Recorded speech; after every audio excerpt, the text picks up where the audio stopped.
What's going on, guys? So we are reviewing some Warcraft Rumble footage today.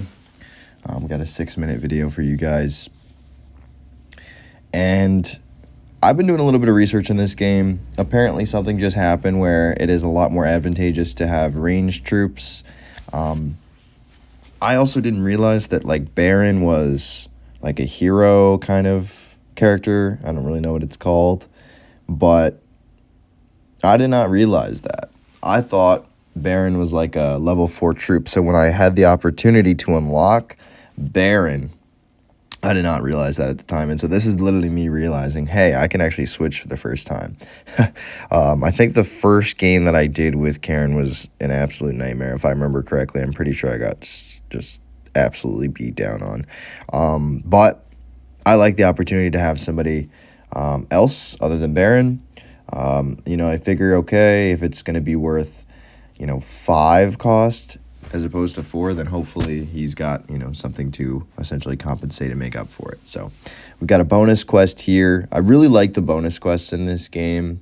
I would say it's definitely one of my favorite features because it's just an opportunity to continue to play.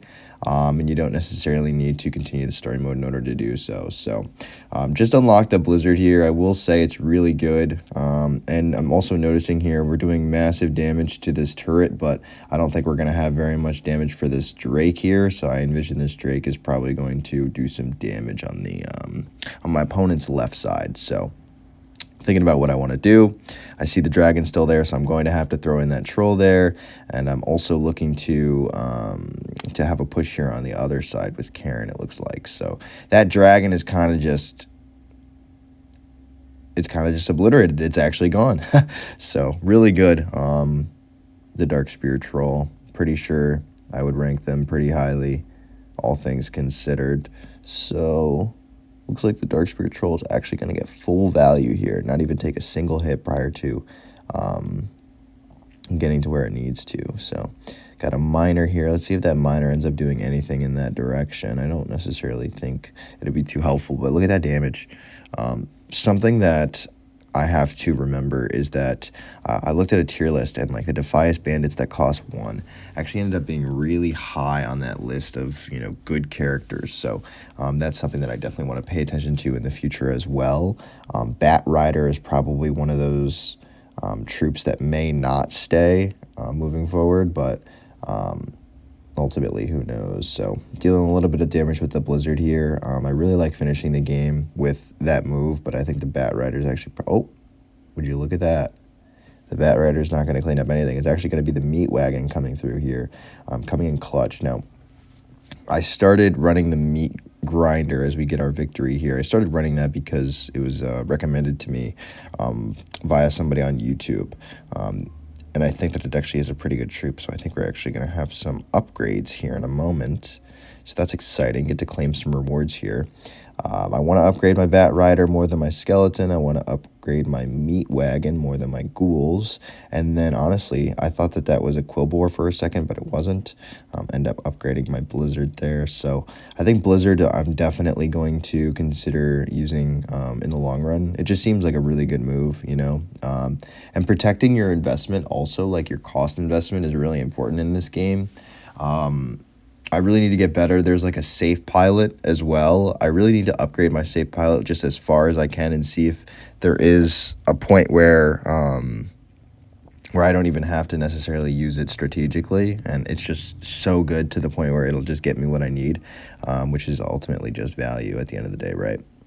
So setting up for a Karen push here. Don't know why I did everything before the Karen, but I'm noticing here my opponent's got quite a side over here, so definitely need to do something. I'm glad I got the Bat Rider out in order to do something here. It looks like I also have a Griffin. They made pretty quick work of that 5 cost investment, so I'm actually looking to push 5 on the other side here as somewhat of a retaliation. So we're going to try and pick up some gold in the meantime. That is something that just from watching a couple of videos of other people playing, I've picked up on just a little bit. Gold is really important in this game. And so if you can snag it early, it's really beneficial to do so. Also, getting through your rotation obviously is really good. But this was something that was made obvious to me because I was watching somebody play, and the very first thing they did was safe pilot at gold. Essentially, they sent down a rocket at the gold. They got the gold. So I was like, oh, okay, well, yeah, that makes sense. But something I want to get better at is just rotating my miners and just making sure that they always get value as well. I also need to do a little bit of research and just like think about, okay, if I do want to destroy somebody's turret, if I do decide that that is somehow easier to go on that side, then, what troops effectively are going to be able to do that easiest. So I think that a meat wagon here and a Karen should be able to do exactly that. And looks like they do make quick work of it. But he's got a meat wagon and a Karen on his side as well. So it looks like he actually did save up a little bit. But we've got that blizzard, like I was just talking about, protecting your investment. I don't even have to watch it anymore. I know that I'm definitely going to get the best of that exchange. And so here I am opting to protect my health if need be. And look at that. He actually ends up sending a safe pilot over here to try and clean up. It does not do it, though. And so I'm able to send a bat rider over. Now we've got a little bit of a gold potential advantage here. I've got 4 gold. And we can push another Karen because we had one that was ultimately low HP. So we got a bat rider and a Karen over here, and now a Griffin as well. Miner on the other side. Dark Spirit Troll shouldn't take out this Karen here, but like I just said, in this game it's important to protect your investment, so I'm eyeing over it. I'm thinking, okay, do I need to use a blizzard here? And ultimately it ends up being a victory for me. So thank you guys for watching. More Rumble content coming soon, as well as commentary. I've also got another video posting today. Stay tuned.